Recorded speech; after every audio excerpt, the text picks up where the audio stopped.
ಬಿದ್ದಿದ್ದಾನೆ. పడి అక్కడే పడి ఉన్నాడు. ನಮ್ಮ ವಿಶ್ವಾಸಿ ತರ ಅವನು, ನಮ್ಮ ವಿಶ್ವಾಸಿ ತರ ಅವನು, మన విశ్వాసం లాగా వాడు. మీరు అట్లనే వాడు. మీ అట్లనే వాడు.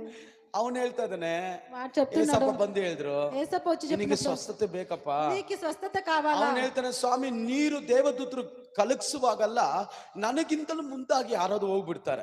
దేవదూతలు వచ్చి ఆ నీళ్లు కలిపేటప్పుడు అంతా నాకన్నా ముందర వెళ్ళిపోతారు. ಗಮನಿಸ್ರಿ, గమనించండి. ಬಹಳ ಮುಖ್ಯವಾದ ಮಾತು ಹೇಳ್ತಾ ಇದ್ದೇನೆ. చాలా ముఖ్యమైన విచారం. ನೆಪಗಳು ಹೇಳ್ಬೇಡ್ರಿ, నెపాలు చెప్పొద్దండి, ಕಾರಣಗಳು ಹೇಳ್ಬೇಡ್ರಿ. కారణాలు చెప్పొద్దండి. ದೇವರು ಮಾಡುವ ಅದ್ಭುತವನ್ನು ನೋಡ್ರಿ. దేవుడు చేసే అద్భుత కార్యాలు ಅವನು ಹೇಳ್ತಾನೆ, ನನಗೆ ಯಾರು ಸಹಾಯ ಮಾಡ್ತಾ ಇಲ್ಲ, ನನಗೆ ಯಾರು ಸಹಾಯ ఎవరు సహాయం చేస్తా ఉన్నారు. ದೇವದೂತರು ನೀರನ್ನ ಕಲಗಿಸ್ತಾರೆ, దేవదూతలు నీళ్లు కలిపేటప్పుడు ನನಗಿಂತ ಮುಂದಾಗಿ ಒಬ್ಬ నాకన్నా ముందర ఇంకొకటి పోతాడు. ದೇವರು ಹೇಳ್ತಾ ಇದಾರೆ. దేవుడు చెప్తున్నాడు.